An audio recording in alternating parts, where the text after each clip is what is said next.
So the reading for today is by our very own Dr. Ernest Holmes.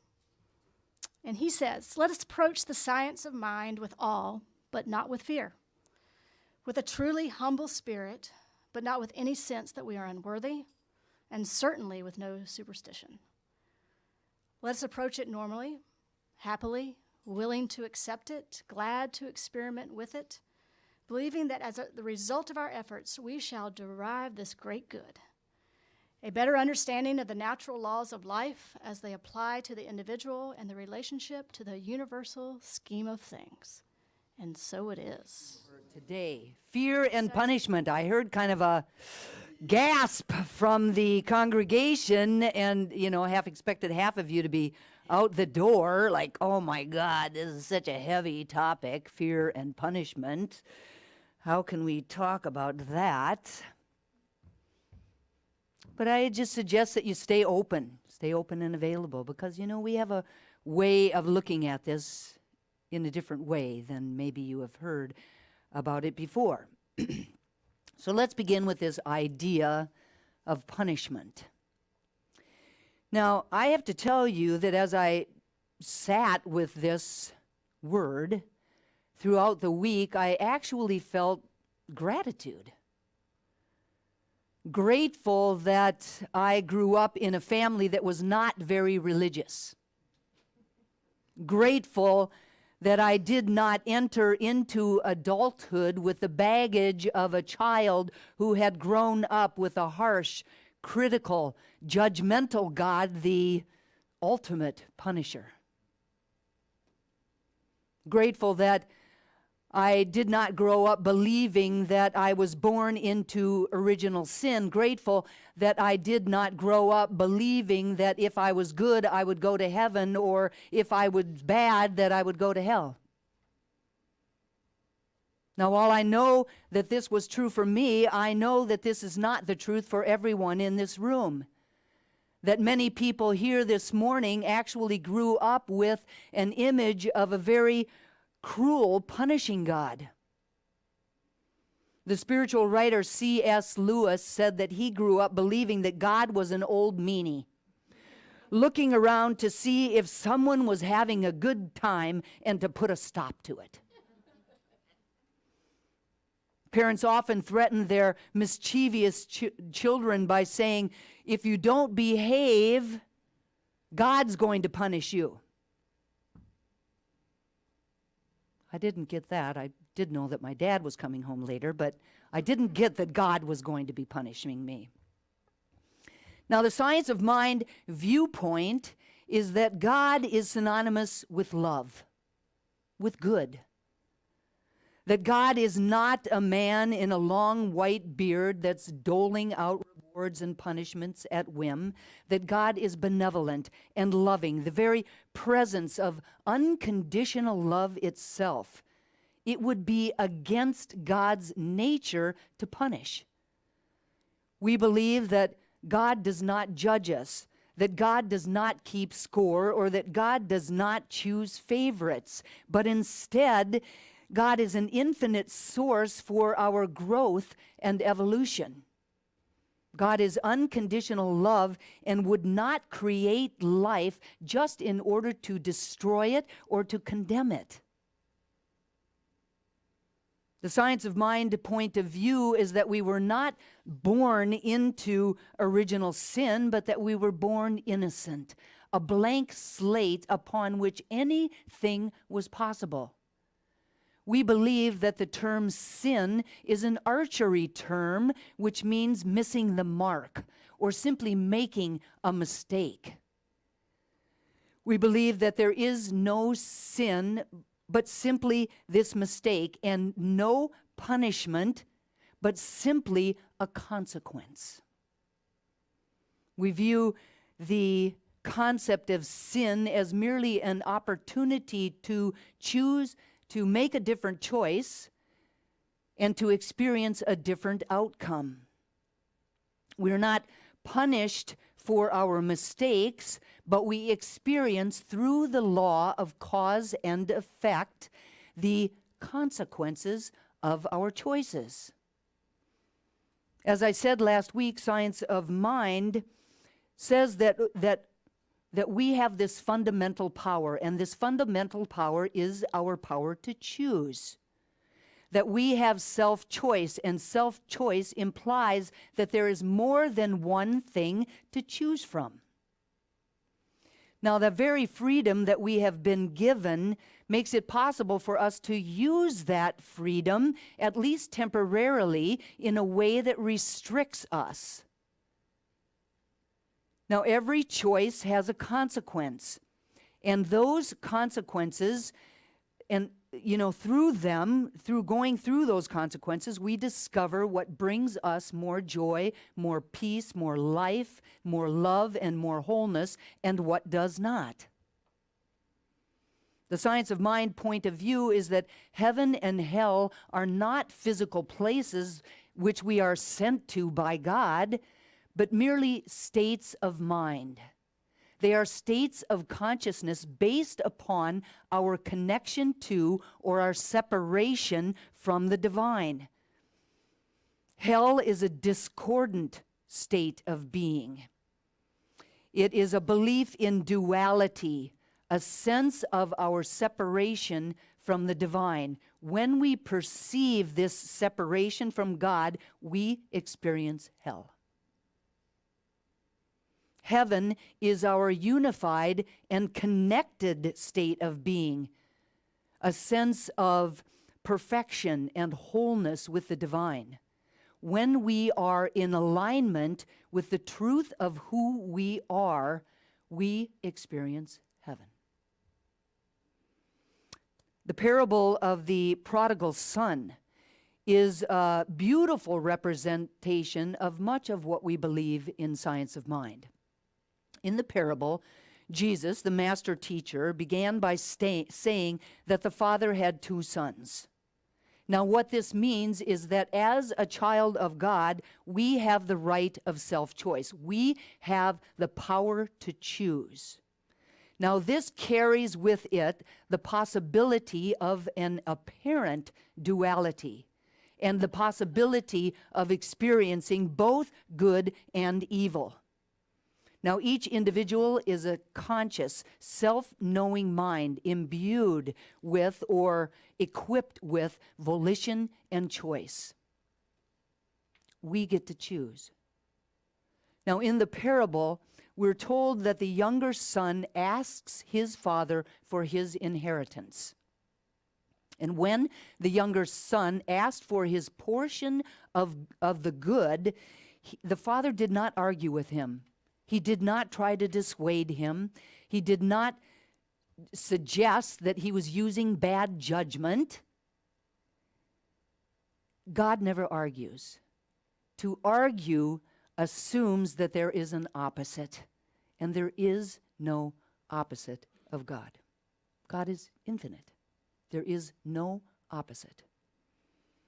God, as the law, receives the impress of our thoughts, beliefs, desires, and intentions. It never argues. It just simply says yes and begins to clothe our thoughts, feelings, desires, and intentions in form.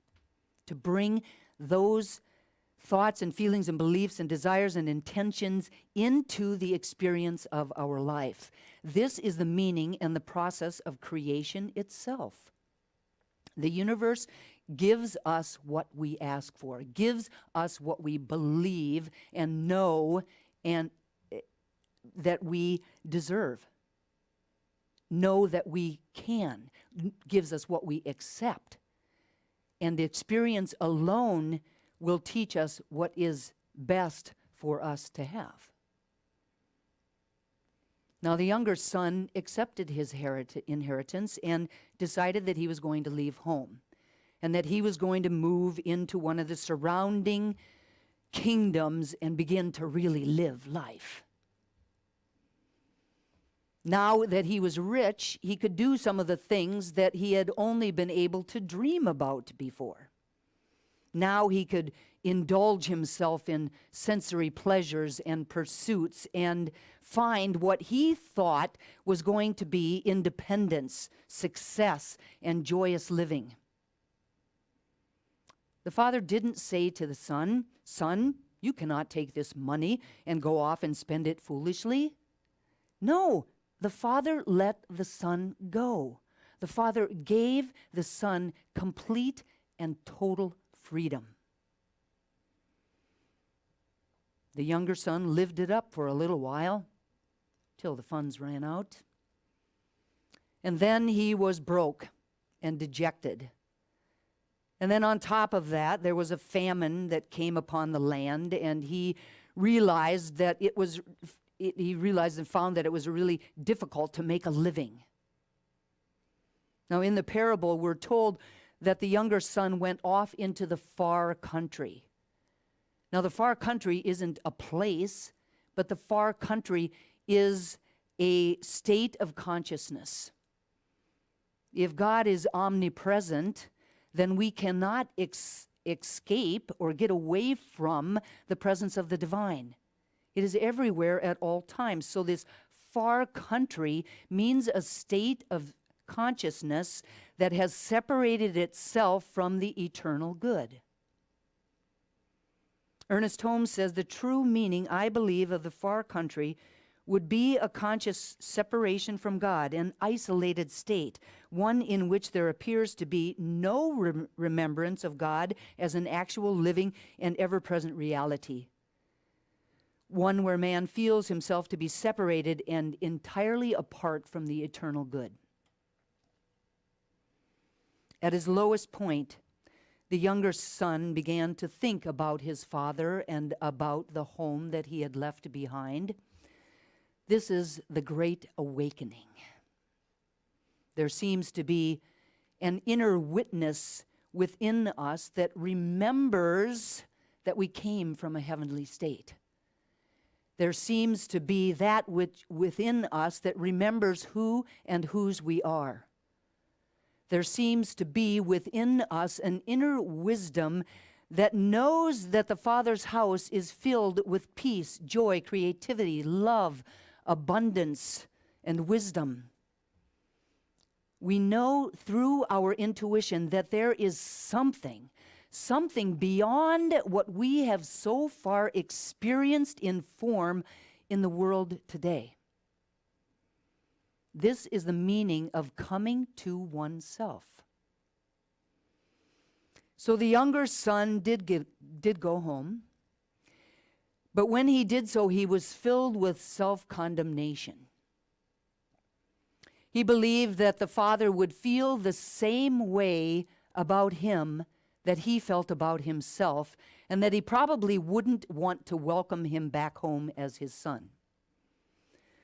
Now, when we consider the attitude of the son, we find that he had some misconceptions that we often entertain about God. The son just assumed that his father would be angry with him and that he would not accept him back into the home.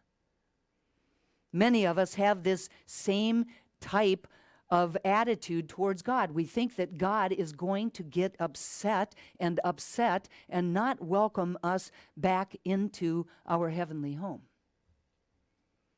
Truth Unity says, what a pleasant surprise it was that the son did return and discovered that the misconceptions he had about his father were not true. The father in this parable ran to meet his son and hugged and kissed him.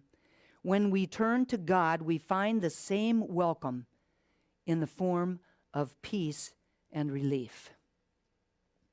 So the bottom line is that all of our troubles come from this isolated sense of being, or as the Course in Miracles would say, from a sense of separation. The Father's house is always opened, but we have to make the choice to return back home in order to abide within it. The son found, when he returned, the son found the Father's house exactly as he had left it, that nothing had changed, and he was welcome to all of the riches in the storehouse. However, he had to return. He had to make the choice to return in order to find joy and peace. We are always welcome, without judgment, without criticism, and without punishment. So let's turn our attention to fear. Psychology today says fear is a vital response to physical and emotional danger with strong roots in human evolution. But in our modern world, we often fear situations where the stakes are much lower, but our body and brain are still treating the threat as lethal. They're talking about, saber-toothed tigers in caveman days.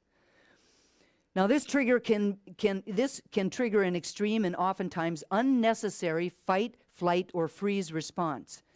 As a result, we may find ourselves avoiding challenges that could benefit us in the long run or hanging back during social situations for no real good reason. So, in my mind, there is fear and there is fear. There's the kind of fear that psychology today spoke about when they said that it is a vital response to physical and emotional danger. The people in California are feeling fear today. They've been feeling fear for the last few days. Now, perhaps some of us in the room this morning or at home have never really had an experience of that kind of fear in our lives. But I believe that there's other kinds of fears that lay beneath the surface that many of us have experienced in our lives. The kind of fear that often lurks in the shadows when we face a big decision or an important conversation, or when we try to step out of our comfort zones. So, for example, you might want to step away from an uninspiring job and pursue your passion full time. But you fear you won't make it on your own. Or you fear that you don't even know how to start, how to move forward. You've been alone for too long and you want to find the right and perfect partner with whom you can share your life, but you fear rejection. You want to try something new, but you fear looking and feeling like a failure. You want to do something for you, but you fear disappointing others or even disappointing yourself. You want to follow that feeling in your heart that says that you were made for something more, something bigger, but you fear stepping into the unknown. Now, if you struggle with fears, you might resonate with one or more of these examples. Ernest Holmes says, "We spend most of our lives trying to avoid what we do not like and seeking to experience more of those things that bring us pleasure, happiness, and well-being. However, in doing this, we find ourselves in an almost continuous state of fear in one or more of its many forms. We fear what we do not like, and we also fear that we will not have what we do like." So, how can we move through our fears? First off, we have to know that, fear really exists to assist us to keep us safe. It's not good, but it's also not bad. So it doesn't define who we are. It's just an aspect of us, something that we are moving through. When we resist it, when we avoid fear, it grows. But when we face it and move through it, it shrinks. So the very first thing that we have to do is to become aware of our fears. When we become more aware of our fears, then we are more able to powerfully deal with them. To deal with them than when they come up in whatever situation we might be moving through. Once we become more of our fears, then we need to do the inner work to really be able to understand them more fully. This is one of the most powerful things that we can do to move through our fears, to understand them more fully. What is behind the fear? What thoughts or feelings do I have when I'm sitting in that fear? Did something happen in my past? What is the fear here for? Why is it here in this moment? What has it come to teach me? When we can identify it, name it, and translate it into words, it becomes more specific and less overwhelming. So the invitation is to get quiet, to go within, and to ask our inner wisdom, what is my fear and what is its purpose? What is my fear and what is its purpose? And then to listen reverently for the answer. Each of us needs to be able to discern what sets off our fears and what our thoughts and feelings are when we're thinking about that fear. Knowing what we are afraid of and why can be a really good way to be able to release our fears, to let them go once and for all. Knowing what we are afraid of and why allows us to really be able to ascertain the lesson or the gift that is in that situation. And when we can be in that place, we might actually be able to arrive at a place where we really understand that we are going through this experience of fear for our growth and for our evolution, and actually welcome it. Woo, what a thought that is.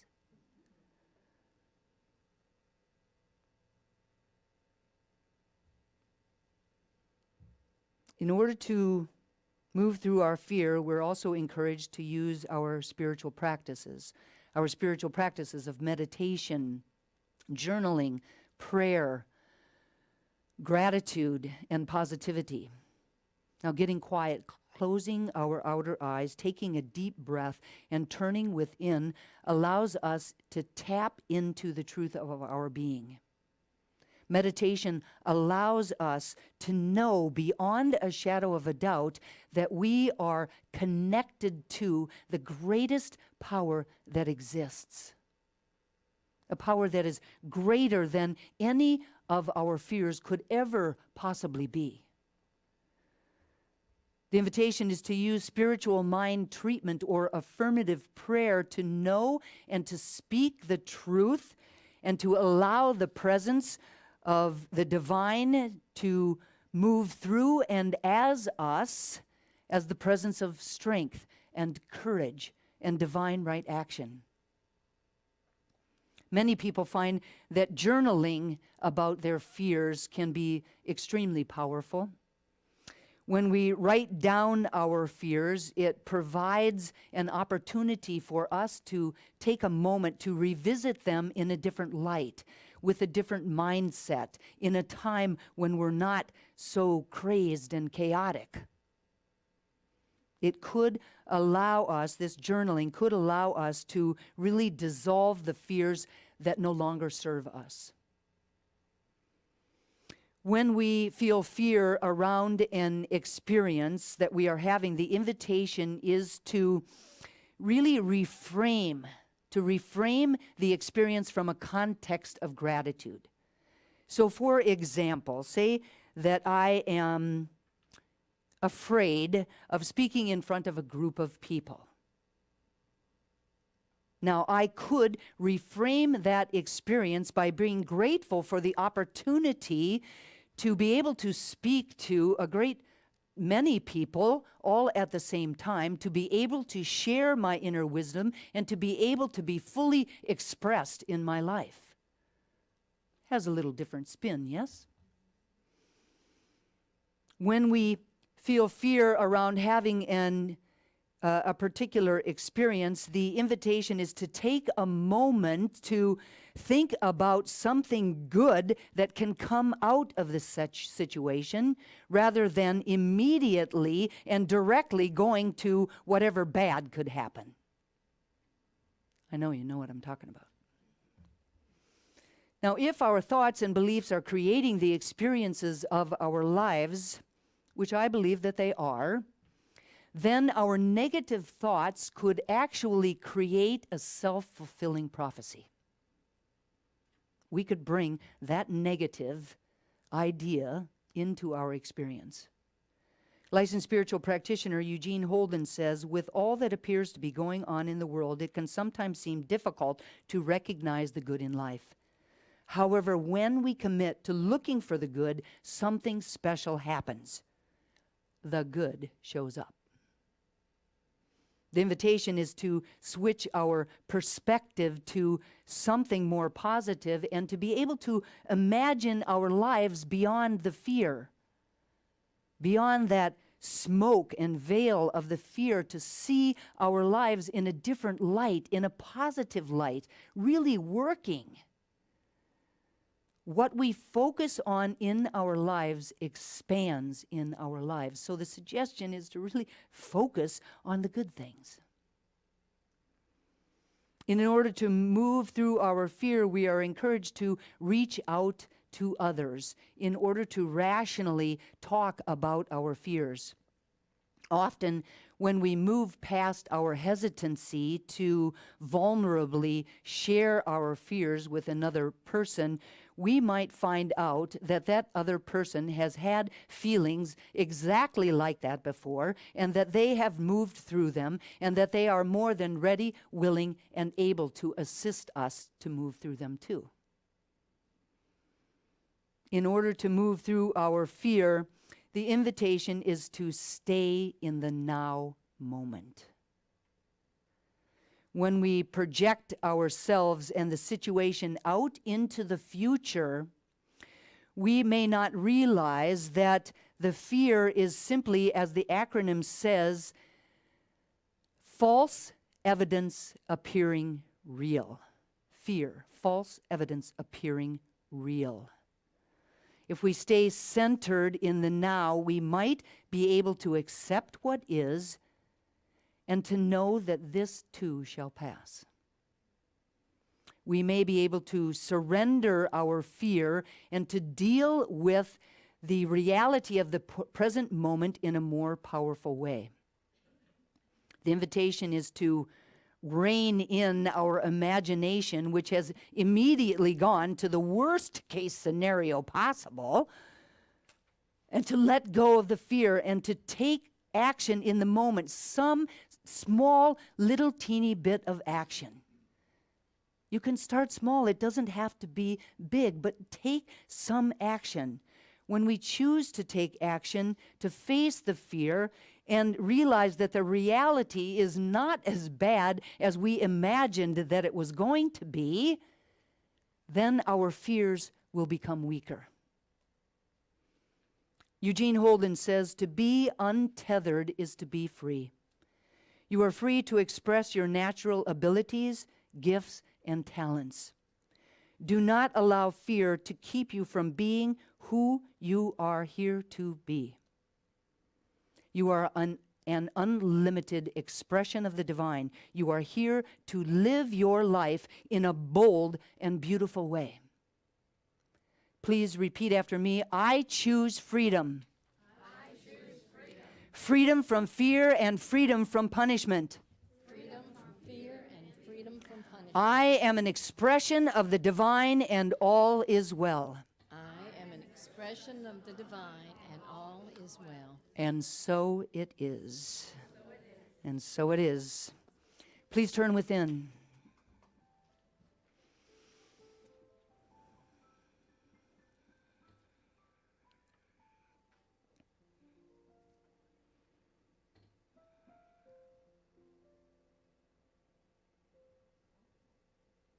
As I close my eyes and turn away from the world of form and turn my attention inward to that inner sanctuary, I am aware that there is one life, one love, one power, one presence, one creative energy back of everything that there is, seen and unseen.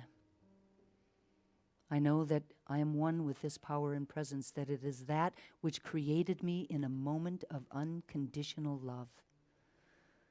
I know that it supports me, guides me, fuels me, guards me, and comforts me. That it rocks me in its arms.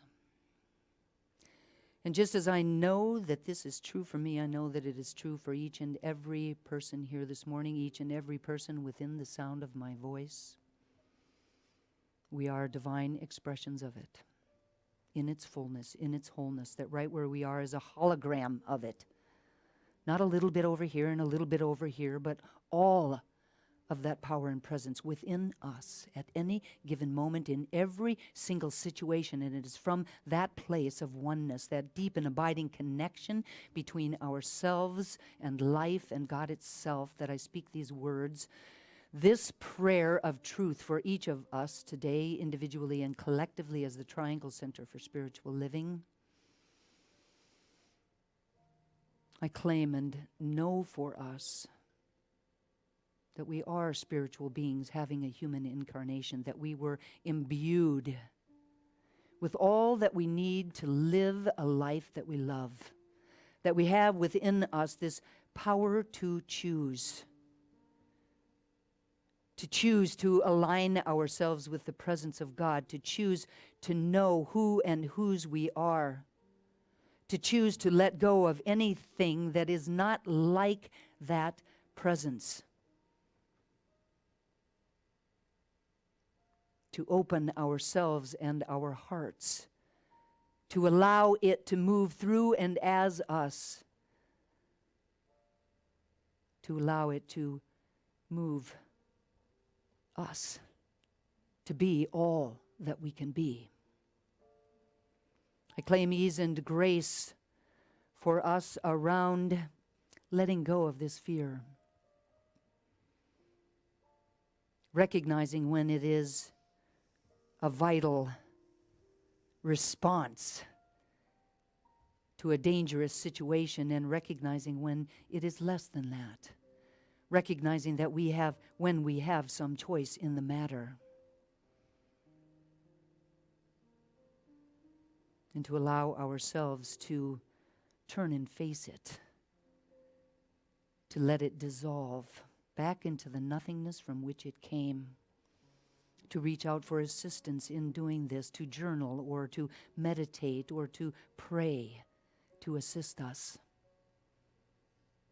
Knowing that the closer that we are in our relationship with the divine, the easier it is to deal with everything in our lives. And I'm so grateful to know this truth and to speak these words. So grateful for the power of prayer, knowing that these words are loosed into a law that only ever says yes, that they are clothed in form even as they are spoken. And so I speak them and release them with love and gratitude and full expectation of their manifestation, letting go and letting God be God. And I invite each of us to anchor this prayer for ourselves, for each other, and for the Triangle Center for Spiritual Living simply by saying, and so it is. Amen. Amen.